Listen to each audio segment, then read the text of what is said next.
Pernahkah anda tertanya-tanya, siapakah Tuhan? Bolehkah dia dikenali? Bagaimanakah dia? Kitab suci berkata, Tuhan kita, Tuhan itu satu. Dia maha kuasa. Dia tidak mempunyai permulaan, tiada penghujung dan tidak memerlukan apa-apa. Dia kekal, wujud di luar masa, tak terhingga. Sebagai pencipta segala-galanya, dia boleh memilih untuk melakukan apa sahaja yang dia kehendaki.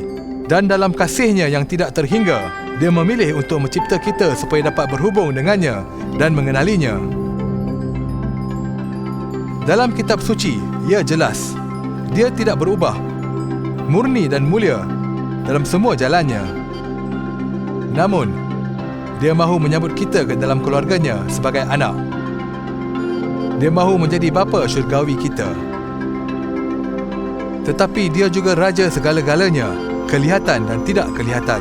Dan dia tidak boleh mengabaikan pemberontakan kita.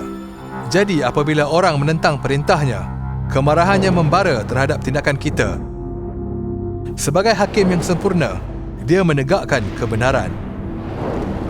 Walaupun ia bermakna kemusnahan, dunia diperhambakan kepada pemberontakan terhadap Tuhan.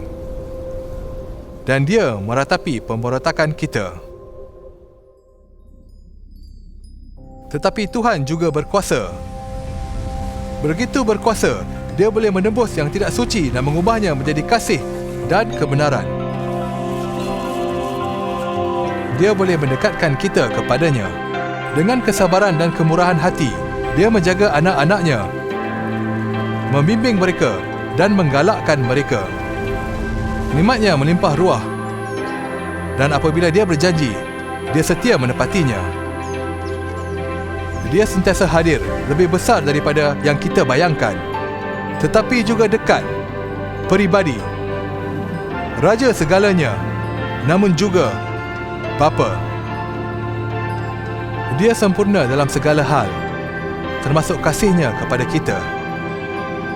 Dia melihat kita bukan sahaja sebagai hamba kepada pemberontakan, tetapi juga sebagai anak-anak yang Dia ciptakan dan merancang untuk membebaskan.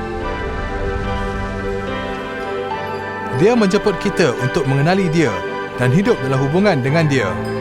Dengan kuasa-Nya, bersama sukacita-Nya dan damai sejahtera-Nya.